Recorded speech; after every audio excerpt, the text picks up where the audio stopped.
Welcome to my channel. आज मैं आपको वृत्त से रिलेटेड कुछ थ्योरम के बारे में बताने जा रहा हूँ। तो आज का जो थ्योरम है वो वृत्त से रिलेटेड है। यहाँ पे एक वृत्त की अगर जीवाएं अगर समान हैं तो उनकी जो केंद्र से जो दूरी होगी वो बराबर होगी। फिगर में ये देखिए दो सर्किल दी हुई हैं। दो सर्किल दी हुई है। पहले सर्किल का जो सेंटर है वो ओ है और दूसरे सर्किल का सेंटर है वो ओ डैश है। तो इनकी जो जीवाएं जो हैं समान है। इनकी जो जीवाएं जो हैं समान है। दोनों वृत्तों की जो जीवाएं हैं ए बी जो है वो सी डी के इक्वल है, ये कंडीशन में बोल रहा है। तो अगर जीवाएं इनकी समान है तो केंद्र से इनकी जो दूरी होगी वो भी सेम होगी। तो कहने का मतलब ये है ओ से एम, ओ एम और ओ डैश एन।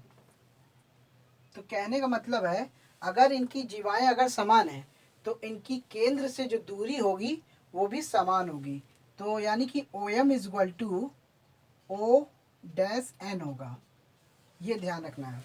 अगर दो वृत्तों की जीवाएं अगर समान है तो उनकी केंद्र से जो दूरी होगी वो बराबर होगी।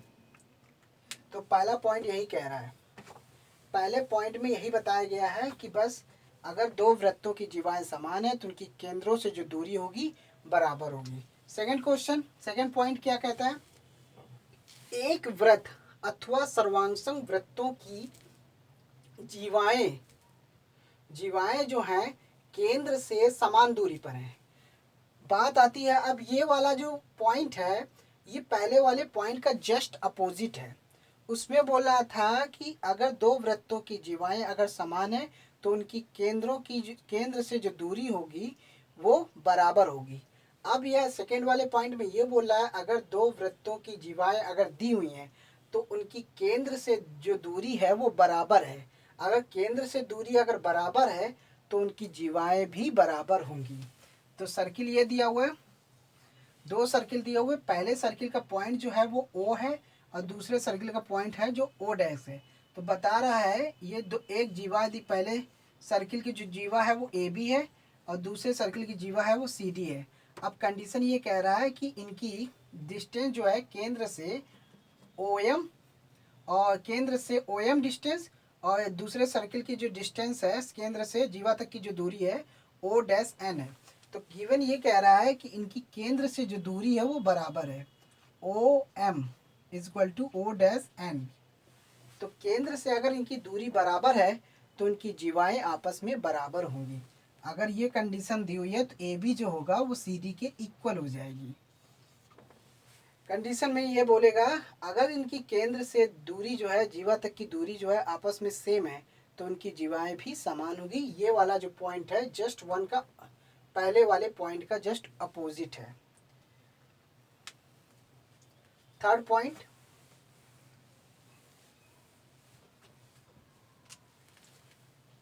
ये कहता है वृत्त के केंद्र का कोण और वृत्त के शीर्ष पर बने कोण का दुगना होता है।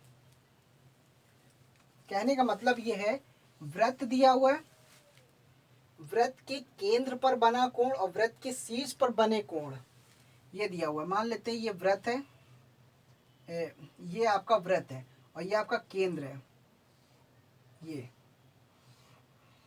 ये अब इसको मान लेते चाप, ये ए बी पॉइंट दिया हुआ है, ये दिया हुआ है इस तरीके, और ये आपका हो गया पी। कंडीशन ये कह रहा है, तीसरा वाला पॉइंट ये कह रहा है वृत्त के केंद्र पर जो बना कोण जो है यानी कि लघु चाप के द्वारा यानी कि ए बी चाप के द्वारा जो कोण बन रहा है केंद्र पर जो बना कोण जो है और शीर्ष पर बना कोण तो वृत्त के केंद्र पर बना कोण और वृत्त के शीर्ष पर बने कोण का दुगना होता है। तो कहने का मतलब जो है ये वृत्त के शीर्ष पर बना कोण और केंद्र पर बने कोण, तो वृत्त का जो केंद्र होगा वो वृत्त के शीर्ष पर बने कोण का दुगना होगा। इसको हम ऐसे लिख सकते हैं एंगल ए ओ बी जो होगा वो एंगल ए पी बी। कहने का मतलब है ए पी बी का जस्ट डबल होगा। केंद्र पर बना कोण जो होगा शीर्ष पर बने कोण का दुगना होता है। ये हो गया। अगर मान लेते ये आपका 60 है तो नीचे वाला आपका 120 होगा। शीर्ष पर बना कोण अगर 60 का बन रहा है तो केंद्र पर बना कोण जो होगा उसका उल्टा उसका जस्ट डबल हो जाएगा। 60 का जस्ट डबल 120 होता है। तो तीसरा पॉइंट यही कह रहा है। तो शीर्ष पर बना कोण जो होगा और केंद्र पर बना कोण जो होगा शीर्ष पर बने कोण का दुगना हो जाएगा।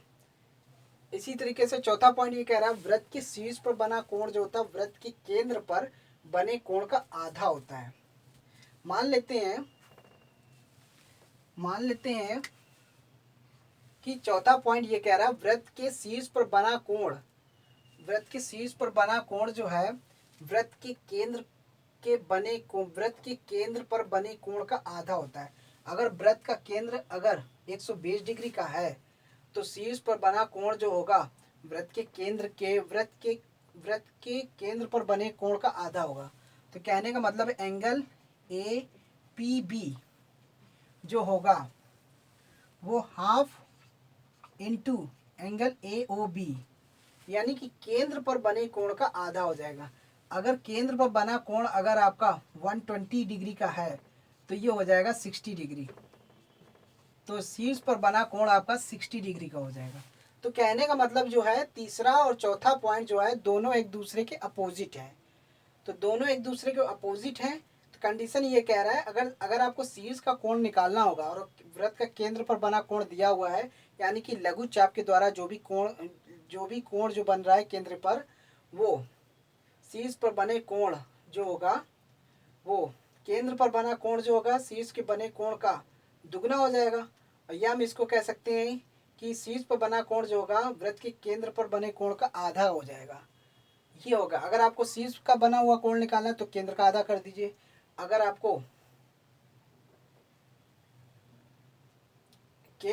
आपको शीर्ष का बना हुआ कोण निकालना है तो केंद्र का आधा कर दीजिए।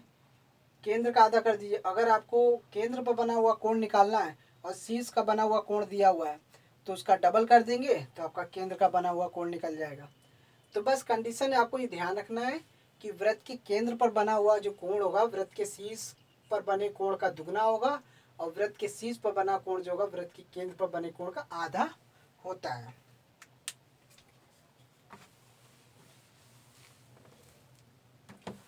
ये 4 पॉइंट थे वृत्त से रिलेटेड। अब क्या कहता है, अर्धवृत्त, अगर कोई अर्धवृत्त पर बना कोण जो होता है वो 90 डिग्री का एंगल बनाता है। ये आपका वृत्त है, वृत्त। और अर्धवृत्त जो होता है ये आपका सेंटर से बनता है, सेंटर से।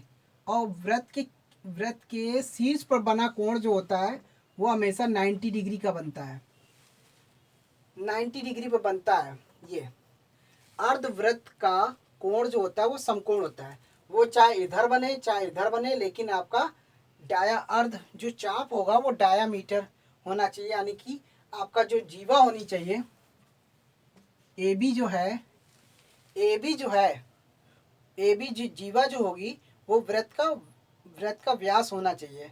अगर वृत्त का व्यास है और उसके शीर्ष पर बना कोण बन रहा है तो 90 डिग्री का ही बनेगा। तो ए बी जो है वृत्त का जीवा भी कह सकते हैं या वृत्त का हम व्यास कह सकते हैं। तो बस अर्धवृत्त पर बने कोण जो होते हैं शीर्ष पर वो 90 डिग्री का होता है।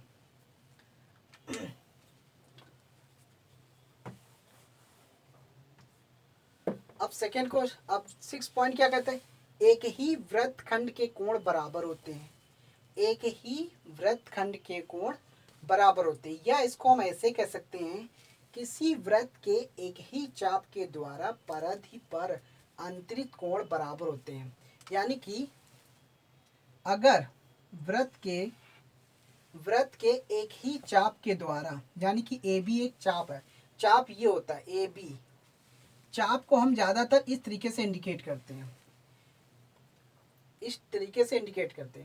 यानी कि वृत्त के एक ही चाप के द्वारा परिधि पर जो आंतरिक कोण जो बनता है वो बराबर होता है। अगर हम ये परिधि पे है, या हम इसको ऐसे भी ले सकते हैं, ये। तो यह हम कह सकते हैं कि ए भी एक जीवा है, यहाँ से ये ए भी एक जीवा है। अगर जीवा पर, एक ही जीवा पर शीर्ष पर बना कोण जो होता है वो बराबर होता है। अगर ये वाला एंगल x है तो ये वाला भी एंगल x हो जाएगा, क्योंकि एक वृत्त के एक ही आधार पर बना कोण, वृत्त के एक ही आधार पर वृत्त के शीर्ष पर बना कोण जो होता है वो बराबर हो जाता है। अगर ये वाला एंगल आपका x है तो ये वाला भी एंगल x हो जाएगा। तो कहने का मतलब ये है कि किसी वृत्त के एक ही चाप के द्वारा परिधि पर आंतरिक कोण बराबर होते हैं, ये ध्यान रखना है। 6 पॉइंट आपका ये हो गया। अब एक ही वृत्त की बराबर जीवाएं केंद्र पर बराबर कोण आंतरित करती हैं।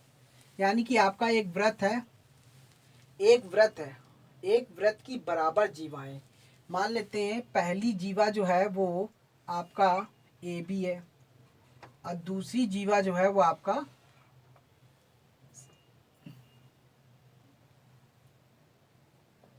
पहली जीवा के द्वारा जो बना कोण जो है ए बी है,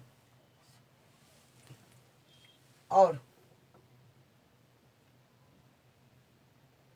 दूसरी जो जीवा है वो आपका सी डी है। इसके द्वारा जो केंद्र पर बना कोण जो है, ध्यान से देखिए, एक ही वृत्त की बराबर जीवाएं, यानी कि अगर इनकी जीवाएं ए बी जो है वो सी डी आपस में इक्वल है, यानी कि ए बी जो जीवा है और सी डी जो जीवा है दोनों आपस में सेम है। अगर सेम है तो इनका केंद्र पर जो बना कोण होगा, यानी कि इसको हम सेंटर ओ कह देते हैं, एंगल ए ओ बी जो होगा वह एंगल सी ओ डी के इक्वल होगा। यानी कि इनका केंद्र पर जो बना कोण जो होगा, यानी कि आंतरिक कोण जो होंगे इनके बराबर होंगे, क्योंकि समान जीवाओं पर केंद्र पर बना कोण जो होता है वो बराबर होता है। यानी कि आपका एक ही वृत्त की बराबर जीवाएं केंद्र पर बराबर कोण अंतरित करती है, ये दोनों आपस में सेम होगा। अगर ये x है तो ये भी x हो जाएगा। तो यहाँ पे ए बी जो है ये दोनों सेम है, दोनों की जीवाएं सेम है, और ये ओ ए और ओ बी ये रेडियस है। तो जिस तरह से ओ ए और ओ बी रेडियस है उसी तरह से ओ सी जो है ओ डी ये भी एक रेडियस है। तो जब ये रेडियस है तो ये वाली जो तीसरी ये जो जीवाएं ऑटोमेटिकली सेम है। तो यहाँ पे अगर इसको प्रूफ करना चाहें तो यहाँ पे ट्राइंगल के रूल्स के हिसाब से साइड साइड साइड तीनों साइड सेम है, रेडियस रेडियस रेडियस और इसकी जीवाएं सेम है। जब किसी त्रिभुज की तीनों भुजाएं सेम होती हैं तो उनके कोण भी आपस में सेम होते हैं। तो ये भी आपका केंद्र पर बना कोण आपस में सेम हो जाएगा। तो कंडीशन यही कहता है कि सिंपल सा लॉजिक से समझिए कि पॉइंट ये कहता है वृत्त, अगर एक वृत्त की बराबर जीवाएं केंद्र पर बराबर कोण अंतरित करती हैं। ये आपका हो गया।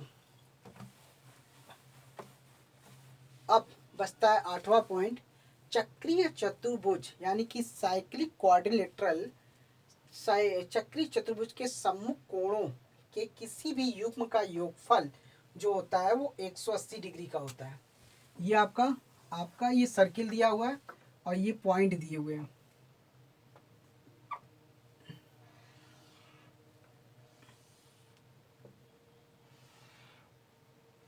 ये ए बी सी डी। तो चक्रीय चतुर्भुज तभी होता है जब किसी चतुर्भुज के चारों शीर्ष वृत्त पर स्थित हो। जब किसी चतुर्भुज के चारों शीर्ष अगर वृत्त पर स्थित है तो वो चक्रीय चतुर्भुज होता है।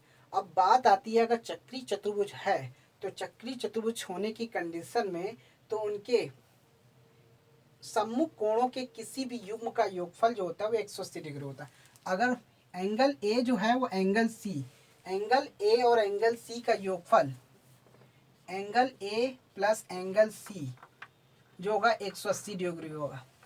तो यहाँ पे बोल रहा है चक्रीय चतुर्भुज के सम्मुख कोणों के किसी भी युग्म का योगफल 180 डिग्री होता है। ये सम्मुख कोण है। ए के सामने सी है, यानी कि सम्मुख का मतलब क्या होता है, सेम, मतलब आमना सामना, मतलब एक दूसरे के बिल्कुल आमने सामने होने चाहिए। तो एंगल ए के सामने सी होता है और एंगल सी के सामने ए होता है, तो दोनों एंगल का सम होगा वो 180 डिग्री होगा कंडीशन के हिसाब से। इसी तरीके से एंगल बी जो होगा वो एंगल डी, एंगल बी जो होगा वो एंगल डी का जो योगफल होगा वो भी 180 डिग्री होगा। तो इसको हम ये कह सकते हैं angle A plus angle C is equal to angle B plus D, दोनों का योगफल, दोनों सम्मुख कोणों का योगफल जो है वो 180 डिग्री है। तो अगर हम दोनों सम्मुख कोणों का योगफल और अदर सम्मुख कोणों के योगफल को बराबर कर देंगे तो इस तरीके से इससे ये साबित होता है कि अगर किसी भी चतुर्भुज के सम्मुख कोणों का योगफल अगर 180 डिग्री हो रहा है तो चतुर्भुज जो होगा वो साइक्लिक चतुर्भुज होगा। एक ये भी एक कंडीशन है, अगर वो सम्मुख कोणों के योगफल 180 डिग्री हो रहा है तो वो साइक्लिक चतुर्भुज होगा। तो thanks for watching my video, धन्यवाद।